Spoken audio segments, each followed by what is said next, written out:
Many of you are starting to receive your 2015 property tax appraisal notices. Home values in Travis County went up 11% this year. But this year there is something new you're also getting. It's a letter notifying you to protest online if you want to do so.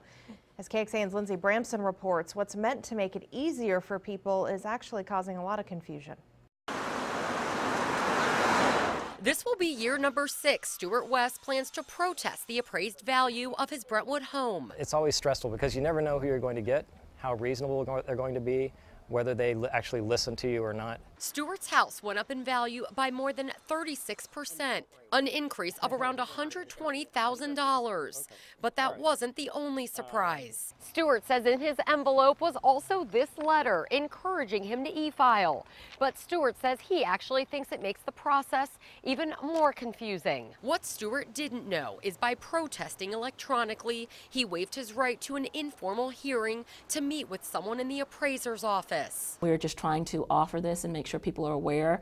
If it's convenient for you to file e-file, you may file e-file. If you would prefer to file traditional method and come in person, you're still more than welcome to do it in person. Stuart says there's no way of knowing that because nothing explains it. Chief Appraiser Maria Krigler says you've always been able to protest online and that nothing has changed with the system. She says this letter is simply meant to make the process easier. I think it's at the most deceptive and at the least a little careless.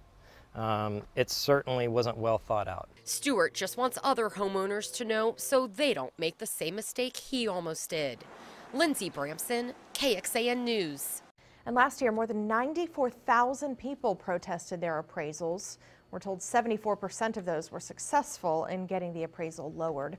This is important because homeowners in Travis County are paying at least 5% more this year. But some have seen their property values go up by much more. This map shows the areas where values rose the most in the last year. People living southeast of downtown, highlighted there in red, saw the largest increase, 27%. The second highest hike, shown in orange, was just north of there. People living just south of downtown, as you can see in green, also saw their property values jump 18%. Some state lawmakers are working to lower your property taxes in the future. The Senate's budget calls for more than doubling the homestead exemption to 33%. A co-author of the Senate bill estimated it would save homeowners more than $200 a year. The House budget calls for more sales tax cuts instead. And even if you don't own a home, you'll likely pay more this year. The appraiser's office says demand is outpacing supply. In 2014, just over 4% of Austin apartments were vacant. That's despite an increase in development. More than 11,000 apartments were built last year in Austin and more than 5,000 the year before that.